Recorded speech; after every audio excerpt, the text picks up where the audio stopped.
ज्येष्ठ माह के कृष्ण पक्ष की अमावस्या तिथि को ज्येष्ठ अमावस्या का पर्व मनाया जाएगा। इस बार यह शुभ तिथि 6 जून दिन गुरुवार को है। साल में 12 अमावस्या आती है, लेकिन ज्येष्ठ मास की अमावस्या तिथि का विशेष महत्व माना जाता है। इस दिन वट सावित्री और शनि जयंती पर्व भी मनाया जाएगा। पितृदोष और ग्रह दोष से राहत पाने के लिए भी ये दिन बेहद शुभ होता है। ज्येष्ठ अमावस्या के दिन पवित्र नदियों में स्नान, तर्पण, पिंडदान, जप, तप, पूजन, दान आदि करने का विधान है। ऐसा करने से पितृदोष से मुक्ति मिलती है और परिजनों पर पितरों का आशीर्वाद बना रहता है। ज्येष्ठ अमावस्या के दिन वट सावित्री व्रत और शनि जयंती का पर्व मनाया जाता है, इसलिए इस तिथि का और अधिक महत्व बढ़ जाता है। तो चलिए आप हमारे साथ, और जब तक वट सावित्री व्रत के दिन कथा नहीं सुनी जाती वह व्रत अधूरा ही माना जाता है। भद्र देश के एक राजा थे जिनका नाम अश्वपति था। भद्र देश के राजा अश्वपति की कोई संतान नहीं थी। उन्होंने संतान की प्राप्ति के लिए मंत्रोच्चारण के साथ प्रतिदिन 1 लाख आहुतियां दी। 18 वर्षों तक यह क्रम जारी रहा। इसके बाद सावित्री देवी ने प्रकट होकर वर दिया कि हे राजन, तुझे एक तेजस्वी कन्या पैदा होगी।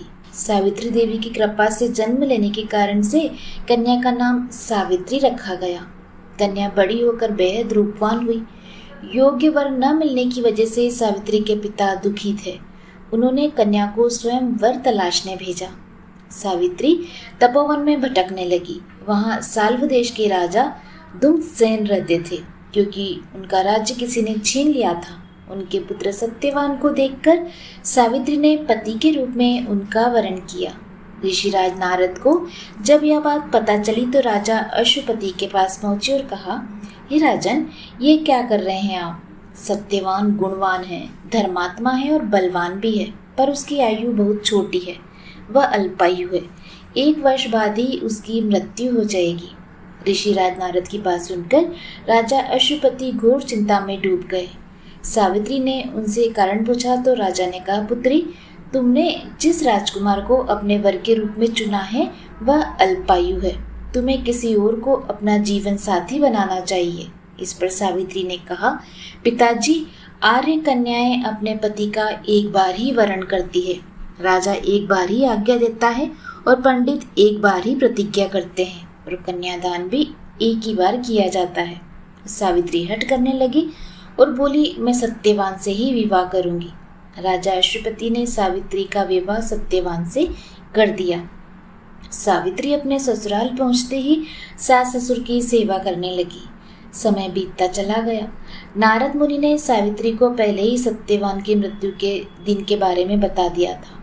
वह दिन जैसे जैसे करीब आने लगा, सावित्री अधीर होने लगी। उन्होंने 3 दिन पहले से ही उपवास शुरू कर दिया।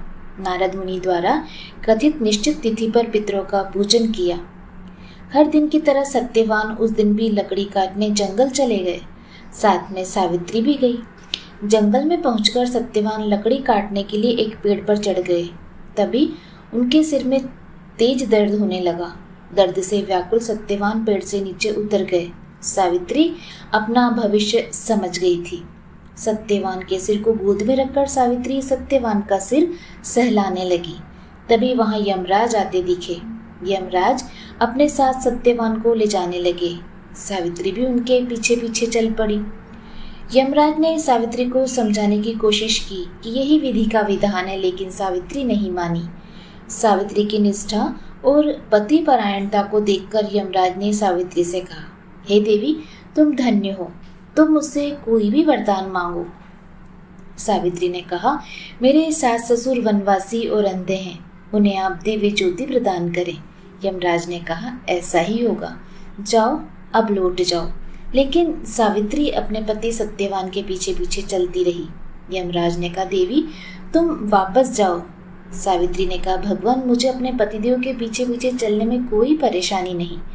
पति के पीछे चलना मेरा कर्तव्य है। यह सुनकर उन्होंने फिर से एक और वर मांगने के लिए कहा। सावित्री बोली, हमारे ससुर का राज्य छिन गया है, उसे पुनः वापस दिला दें। यमराज ने सावित्री को यह भी वरदान दे दिया और कहा, अब तुम लौट जाओ। लेकिन सावित्री पीछे पीछे चलती रही। यमराज ने सावित्री को तीसरा वरदान मांगने को कहा। इस पर सावित्री ने 100 संतानों और सौभाग्य का वरदान मांगा। यमराज ने इसका वरदान भी सावित्री को दे दिया। सावित्री ने यमराज से कहा, हे प्रभु, मैं एक पतिव्रता पत्नी हूँ। आपने मुझे पुत्रवती होने का आशीर्वाद दिया। ये सुनकर यमराज को सत्यवान के प्राण छोड़ने पड़े। यमराज अंतर्ध्यान हो गए और सावित्री उसी वट वृक्ष के पास आ गई जहाँ उसके पति का मृत शरीर पड़ा हुआ था। सत्यवान जीवंत हो गया और दोनों खुशी खुशी अपने राज्य की ओर चल पड़े। दोनों जब घर पहुंचे तो देखा कि माता पिता को दिव्य ज्योति प्राप्त हो गई है। इस प्रकार सावित्री सत्यवान चिरकाल तक राज्य सुख भोगते रहे। अतः पतिव्रता सावित्री के अनुरूप ही प्रथम अपने सास ससुर का उचित पूजन करने के साथ ही अन्य विधियों को प्रारंभ करे। वट सावित्री व्रत करने और इस कथा को सुनने से वैवाहिक जीवन या जीवन साथी की आयु पर किसी प्रकार का कोई संकट आया भी हो तो वह टल जाता है। उम्मीद है आपको आज की यह वट सावित्री व्रत की कहानी पसंद आई होगी। अगर आपको यह कहानी पसंद आई तो अनुरोध करती हूँ कि सब्सक्राइब का बटन दबाना ना भूलिएगा। जय श्री कृष्ण। धन्यवाद।